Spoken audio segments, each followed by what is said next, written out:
As you all know, I've worked with lots of people over the years, and one thing that most leaders struggle with consistently is conflict and giving feedback. Most people just don't know how to do it, and they don't know what to do when there is pushback and there starts to be an argument. Well, our guest today has a great formula for how we can have more respectful, dignified conversations that are also difficult. Justin Jones-Fosu is the CEO of Work Meaningful and the author of the book, I Respectfully Disagree. And he's outlined a really unique and neat process for managing conflict and figuring out how to have conversations that are more effective. Justin, welcome to How I Turned the Corner. Thank you so much. I'm grateful to turn the corner with you. That's great. So I know you and I have a long history together.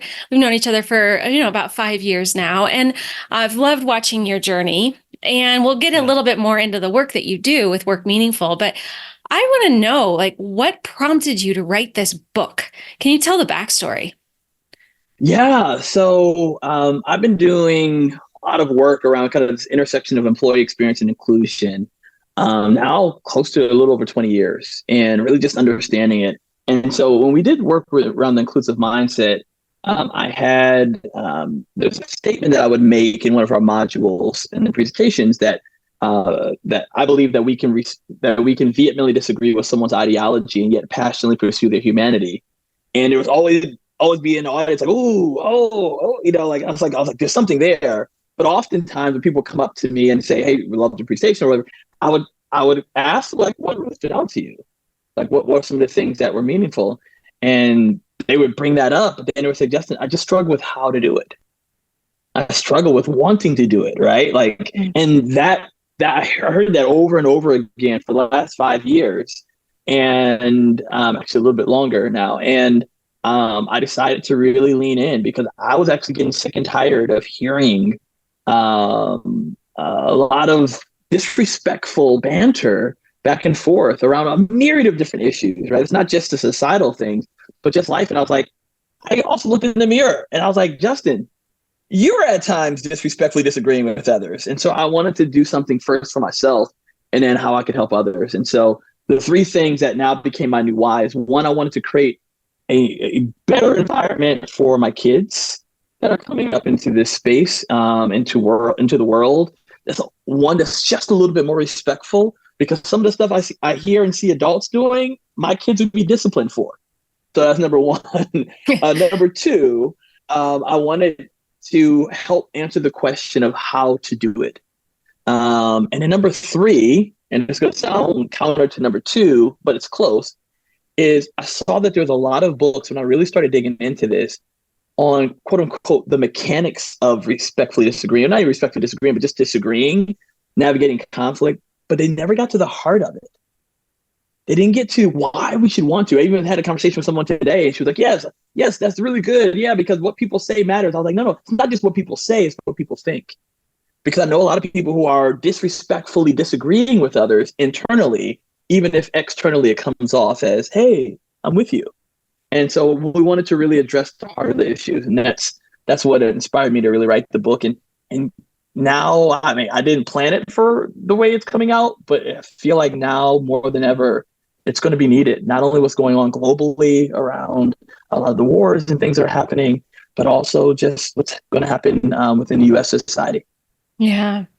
Yeah, no, it's my experience. So my backstory on some of this has been that I did not grow up in a family that necessarily dealt with conflict. So I love your first goal of just teaching your kids because I did not learn how to lean into conflict, really speak my mind, share when I didn't agree. I didn't know how to do that. And so when I became as an adult, I ended up marrying someone who demands that I do this very well.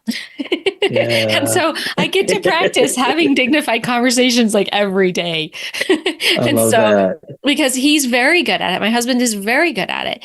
And Yeah, he doesn't let any conflict slip through. And yeah, the result of it has been a really healthy relationship and a relationship yes, built on a lot of trust and a relationship that feels safe and vulnerable. And when there's safety, there's innovation and there's neat Yes. things we get to do together. And so I feel like this topic is so critical on so many Yeah. levels, because when you can't respectfully disagree and navigate the conflict, it shuts down everything in the long run. And what we're trying to do with Yeah. our businesses and what we're trying to do as a society. Yeah. 100%. I mean, you said something that was key because we didn't initially start off to study this piece, but in our research, we found this. We created a matrix to kind of talk about respect and disagreement and all those pieces.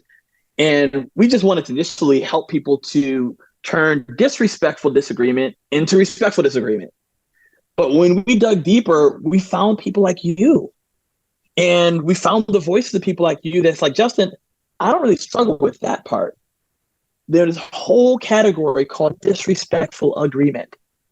And what we found is that in workplaces, that if leaders aren't addressing this, that what ends up happening is that people externally are agreeing, all right, or choosing not to say anything else, even when they have an opposing perspective, because they haven't learned how to utilize their voice, or they don't feel empowered to be able to utilize their voice. And so this disrespectful agreement is where they're either disrespecting other people by agreeing in the moment in the team meeting, but then behind the back, like, I don't really agree with that. Or they're disrespecting themselves because they didn't bring their voice forward that allows the innovation that you talked about that you and your husband experienced. And so I think you're spot on. And that's another area, that disrespectful agreement that we aim to address in the book.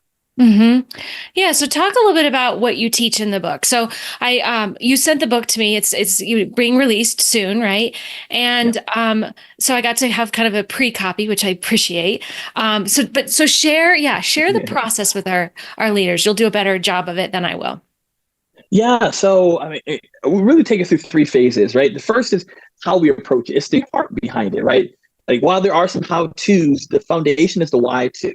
That this isn't just a, hey, you should have these deep breaths, or you should do these 5 things, right? Because people know when something's genuine.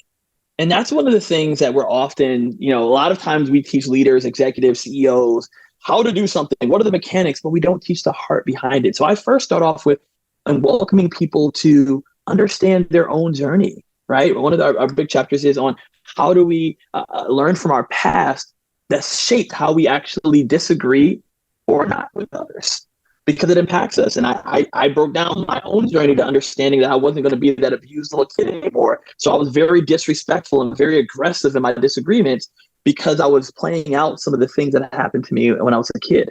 So one is the heart to it. Second piece that we really dive into is when we talk about respectful disagreement, we have to identify what respect is in the first place.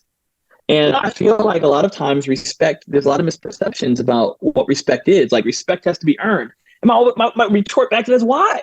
Like, why does respect have to be earned? Why can't we, just like forgiveness, choose to freely give it to someone else? Like, respect isn't because you're in a position or title. And I've learned that a lot from being a parent, right? I have oftentimes disrespectfully disagreed with my kids and have had to go on back and apologize to them because I rested in that position of power that, of course, I know best. And there's oftentimes I didn't know best. And then the last thing is actually our 5 pillars framework, which is the 5 pillars of bridging the divide, that walk through 5 things that we found as essential towards respectful disagreement. And first is to challenge your perspective. It's the pre-work before you get into disagreements, right? It's how you hear other people's voices. What are you learning about other people? The second leads right out of that, and that's be the student. In every opportunity, every situation, you're operating in a place of like, there's something for me to learn. The third is to cultivate your curiosity. And when you cultivate your curiosity, you're listening different. You're asking more questions. You're, as Stephen Covey talked about, you're seeking first to understand, right? Then be understood. The fourth pillar, seeking the gray. And it was one of my favorite concepts. I often go into disagreements asking, what can we create together, right? Because we often see things in black and white. But what's that gray line that allows us to find commonality, that common ground? And actually, there's a lot of cool research that shows when I can find the gray and I'm intentional about finding the gray, people actually hear my perspective even more. Mm-hmm. And then the last is to agree to respect, right? That last pillar, it's that we always have the choice to respectfully engage with someone else. Even if I vehemently disagree with what this person says, I can always acknowledge them. I can always say, thank you. I've never heard that perspective before. I don't always have to go into this place. Well, I can't believe you thought that, or that was stupid. And those are the 5 pillars. And we walk through action-based things in order to engage those. But that is the basis of how we approach this work. Mm-hmm. I love it. That's great. I think it's a really, what I also really like in the book for just the people who are listening, and I recommend you pick it up and we'll stick it in the show notes. But there's also just a different way to think about the 4 quadrant model of disagreeing or of even agreeing, right? And I think it's just a great visual. So we'll throw that into the notes, but I highly recommend you also grab the book and look at it. If you struggle with with conflict, or you struggle and you get polarized, or you feel polarization in a conversation, this book is a great way to just give you some more tools for, working on that. So I want to move a little bit then away from the book specifically, and I want to talk now more about the business that you run and Yeah. kind of how you got into this, because there's also some really neat things you're doing in your business. So can you Yeah. just tell us a little bit about Work Meaningful? Yeah. So Work Meaningful is a learning and development company that centers on the intersection of employee experience and inclusion. And so whether that's in-person presentations, consulting, training, and or e-learning opportunities, that's our work. We partner with our organizations to do that. And what I love is the team I get to do it with, right? Like that's the joy I have. So we have both US based and Ghana based. So I'm a dual citizen of both Ghana and United States. And so we have team members that are on 2 continents, right? And that is something that brings me great joy. And so the essence of what we do in organizations is we help people to realize, one, the individual to realize that it's not about finding meaning in their work. It's about bringing meaning to their work. And we leverage original job craft and research by Rizanowski and Sutton in 2001 to really create a framework for people to be able to bring meaning to their work. And the second tier to that is leaders. And part of leadership is that we can't cause engagement as leaders. Like there's not one leader that causes employee engagement, not one. What we do is we create the best environments where people can engage themselves. Because I know some of the top engagement companies, and guess what? There are still people who are disengaged. Why? Because it's their choice to engage or not. Now, leaders, we make it easier or harder, but that's what we do. And so we help organizations to create those better cultures, better engage their employees. And ultimately, we challenge the frontline associates, we challenge the team members, we challenge the employees to choose to bring meaning themselves because we're the only person that we can control. Mm-hmm. Yeah, so it's great because we both kind of, I think when we met, we commiserated on this, but we eat our own cooking, and we practice it in our I love that. businesses. And I know I see turning the corner as like kind of a petri dish for Yeah. trying out stuff that's working or not working. And I figure if Yeah. we can make it work in our little business, then we can teach it to companies.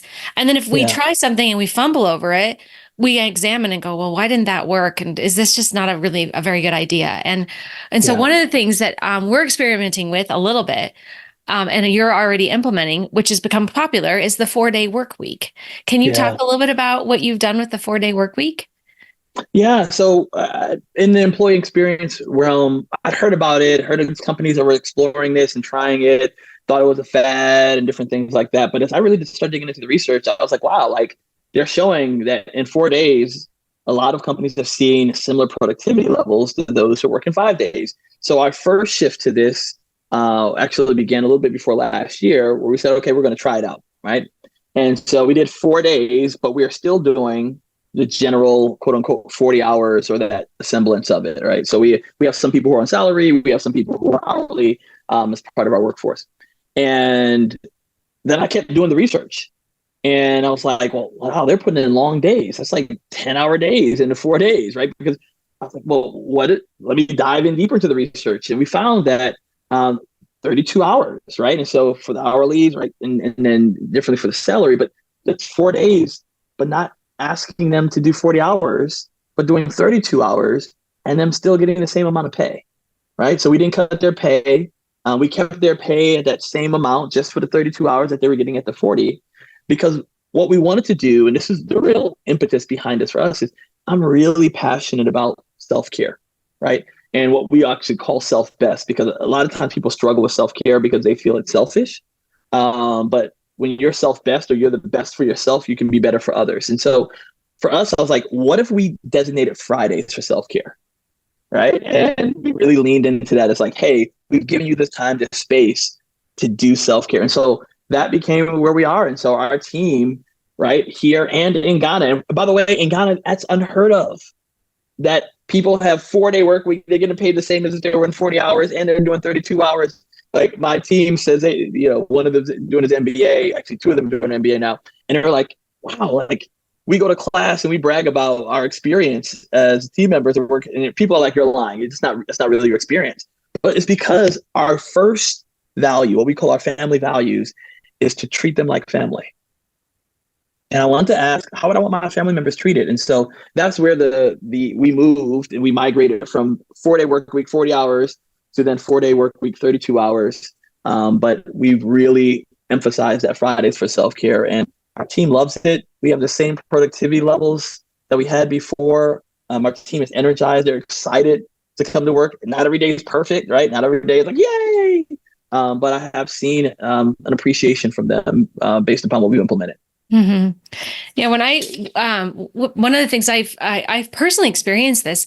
So I had a part-time job right after I had my daughter. This was many years ago now, and I could only get childcare for 17 hours a week. I found a nanny I loved, but she only had 17 hours a week to give me. And so I went back to my boss and I was like, I can work 17 hours, because this was pre-iPhones. This was pre where everybody had a laptop. Like this was back in the 2000s. And so I had this very constrained schedule. And Justin, I showed up for work and I worked because I knew I had 17 hours to get it done. I didn't pee even, right? Like I was just like, I'm going to get this done. There was no water cooler talk. There was no screwing around on things. I didn't go to meetings that I didn't think were going to push my agenda forward. And I mean, I easily did a 40 or 50 hours worth of work in like what I got done, even though it was only 17 hours. And it was so eye-opening to me around like a constrained schedule. And when you force time down and compress it down, like how much you can get done. And there's such a debate right now in the world around this, bringing people back into the office and the flexibility and all that. And I'm always on this soapbox around like, actually, this stuff really works. I've personally experienced it, and I see it on my team because my team is like yours. Like some people are part-time, some people are working 32 hours work week, and some people have energy for more. Like I don't micromanage any of it. I just let people kind of show up and do what they feel like they have energy for, and when they have it. And I think it works great. And so, I'm just, I appreciate that you've kind of experimented with both the 4-hour or the 4 10-hour days and now the 32-hour week. Cause I agree with you. When I do 4 10s, like I'm exhausted. It's a long day. Yeah. It's a long day. You reminded me, that's why you're brilliant, Kendra. Like you reminded me, you remember the movie Pursuit of Happiness? Uh-huh. And remember when he was constrained and what he could do because he had to hurry up and get to the shelter. Right. So he found the hack of not putting down the phone like all the other potential analysts were. Like that's what you reminded me of. Like we find those things when we still I still held to the same expectations and responsibilities. I didn't decrease those. Nope. So what's the beauty of that is that the team found a way, the same way that you found a way, right? And that your team has found a way to get the stuff done, to meet the responsibilities, and to lean in where it matters. And so I think that's been valuable. But one of the things I love that we've leaned into even more than that has been this concept of our care call. I'm really just big on focusing, and that's one of the things we share with leaders, that you give more to your people than you ask of them. Right. And oftentimes we don't do that. Right. We're trying to get more out of, even if we're not intentional about it. So I try to challenge myself, like, how can I be intentional? So we have a care call that's once a month. It's paid. Right. It's not on Friday, but for an hour and a half, we just talk about how we're doing, how we're doing as people. Nothing business related, nothing that is like, oh, yeah, no. I cut it off if it starts migrating into anything about business.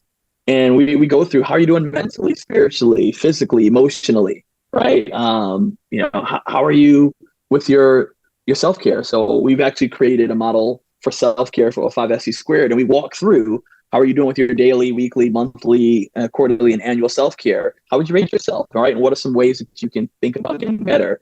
And those calls have drawn us so close together because we're just caring on each other. We're Yeah. asking, how can we show up for each other? How can we help?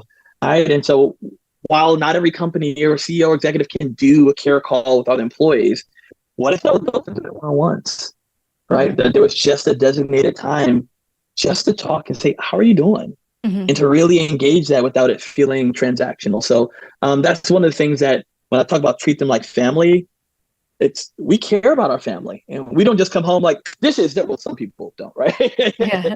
But we come home like how was your day? And so that's what we challenge ourselves to do. We're not perfect at it, but I'm grateful for the progress we've made. Uh-huh.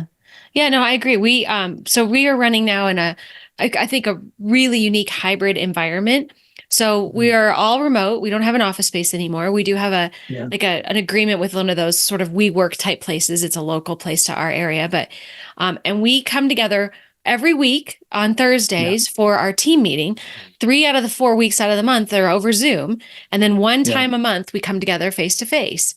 And when yeah, we come together face to face, I'm actually structuring those meetings to be non-business meetings. Like we're team building, yeah, we're doing skill building, like we're learning about each yeah, other. We have a meal together. It's just yeah, fun. And I kind of accidentally started doing this about a year and a half ago or so, and it's just worked out wonderfully. And so when people worry about the culture of a company over remote and yeah, all that stuff, I'm like, no, there's ways to do this. And I mean, sometimes you stumble on it. Like sounds like you yeah, kind of stumbled on the care calls. yeah, Um, but you stumble on it and then you realize like it makes this big difference. Instead of having this yeah, hard, fast, rigid rule around how something needs to be, yeah. right? I'm seeing that more and more. I have so many friends in the corporate space, right? And I'm not, I see the gray in all this because I've asked deeper questions. I really want to understand. But for those who are doing this hybrid, and so a lot more people are doing 3-2 in terms of going into work, staying at home, work remotely. But when they go in, they don't feel like there's any purpose. Mm-mm. Like they're like, I'm going in and like I'm not necessarily there at the same time that my other team is there. We're not intentionally connecting and getting together. And so I do think that if companies are going to do something like this, there has to be much more strategy put behind it Hmm. about making sure that you're doing exactly what you're doing. Is it a time for us to come together if we're doing the occasional in person to build together, to learn about each other, to build that camaraderie in a much more intentional way, even more than we did when we were fully in the office, Hmm. right? Because we were made to do that at the sales meeting or at the company kickoff or at our annual event. But we often were intentional about that on a monthly basis where we really cultivated the relationships and community within our organization. So first of all, kudos to you for doing that. And I've just seen a lot of organizations that are currently really struggling with it and don't have strategy behind it. Hmm. No, I totally agree. My husband's company, they want him to work from the office 2 days a week. Okay, which 2 days? Whichever two you want. Right. So he's shown up there and there's not been a single person in the building. And he's like, well, that's a Yeah. waste of a shower. I mean, Yeah. like, I love that. That's a good book, by the way. That's a waste of a shower. but he's like, I mean, but it should be like we now teach there's core hours and there's flexible hours. Your core hours should all be the same for the most part, right? It doesn't have to be again rigid, but have your core hours be the same 2 days, and that's when you're doing the thing together in office or in person. Otherwise, the rest of the time can be flexible. And so we're even calling it different, not even hybrid anymore, because That's it's awesome. got to be clearer. It's got to be clearer than just, Yeah. hybrid. And so, but I you're love right, there that. needs to be strategy with it too. And like, okay, when we're coming together, what are we doing? Well, we're going to be Yes. intentional about the meetings that require us to be face to face. Otherwise, Yeah. if we don't have to be face to face, why can't we do it over Zoom? Why can't we do it over Yeah. Teams? So, yeah, I think that's good. That's excellent. Yeah. So now, so you're speaking, you've got the all the education that you're doing, the learnings, and what's your intention with the book then, and bringing it back through to work meaningful? Are you guys going to be running Yeah. workshops with it? Yeah, we've actually been doing that already. Okay. So even before the book, we've been We beta tested a lot of the workshops that were just specific to I respectfully disagree, because we were doing I respectfully disagree as part of the modules of inclusive mindset. So we were teaching some of the principles within it, but then we expanded it with this book. And so now we're getting ready to do really full all out modules. We're getting ready. Actually, we start our next course for I respectfully disagree in terms of recording it. It's going to come out in October. But we're working through micro learning modules on how to actually implement this, because what we realize is not everybody can go to a presentation, not everybody can go to a training, not everybody can even work through the consulting aspect of how we treat our consulting, because oftentimes we have a lot of frontline associates, right? Like we do a lot of work with credit unions at times, and they got like 2 days. So we've created that in a way to help workplaces to be more meaningful. And part of that meaningful aspect is respectfully disagreeing, honoring each other, valuing each other, providing dignity within our teams. And I just over and over again, I'm seeing leaders struggle. There's two things that are happening that I'm seeing rise to the top. One, leaders struggling with how do I navigate a workforce on polarizing issues, whether it's election, whether it's around diversity, equity, inclusion, and do people value that or not, on a myriad of other topics. And two, it's people are afraid to say things. They're afraid to speak up. They're afraid to share their honest perspective because they don't want to get canceled. So what ends up happening is that we never get people's full selves. We get their representative because people feel like they have to walk on eggshells. And I don't know if I can say that. What do I say? How do I say it? And I think those are things that are stymieing the innovation, the creativity, and are wasting a lot of energy and focus that could be given to helping make our organizations better. Mm-hmm. I know. I think the hard thing though with it is that it has to just almost be collective. Like it literally has to be a movement. So 100%. yeah. And so I mean I wish for that for you. I wish that Yeah. this will become a movement. I want that. Yeah. Little by little, like our big focus. I don't know if you can see behind me, like it's right there. Yeah, that's a tortoise. It's one of our family values. It's the tortoise principle. And the reason that's one of the family values. It's one of my favorite fables growing up. Right, the tortoise and the hare, and we always called the tortoise. What we call the tortoise? Slow. You remember? Yeah, slow. The tortoise wasn't slow. This No, is where we got steady. it wrong. The tortoise was strategic. Yeah. We called the tortoise slow because we compared it to the hare. And Right. we saw what the hare did. And I've seen a lot of hares in our society. And so we encourage organizations, individuals to take the tortoise approach. It's not slow, it's strategic. It's where you build on the foundation and you consistently get better that has long lasting sustainability. And so we're not after just a quick fix of, oh, we're going to get this election. Everybody's going to respect and disagreeing. No, no, no. It's about cultivating the character in people to grow. And that as we grow over time, it crescendos and other people. So to your point, yes, a movement, but we don't want a flash in the pan movement that's going to be here today and gone tomorrow. We No. want to build on a solid foundation that's going to really impact people's hearts to better engage with people, have greater dignity, have greater value and respect. And so that movement is going to be the tortoise principle. Mm. Well, I think that's a perfect place to end our talk today. So, Justin, what's the best way to get in touch with you? Yeah, workmeaningful.com is the best way to reach out to us. You can connect with me on LinkedIn too, Justin Jones-Fosu. And then if you just see me dancing in any videos, you can just say, hey, Justin. Yeah, absolutely. And we'll put all that information in the show notes as well. Well, thank you so much for joining me today on How I Turn the Corner. Absolutely, Kendra. You're awesome. Great job.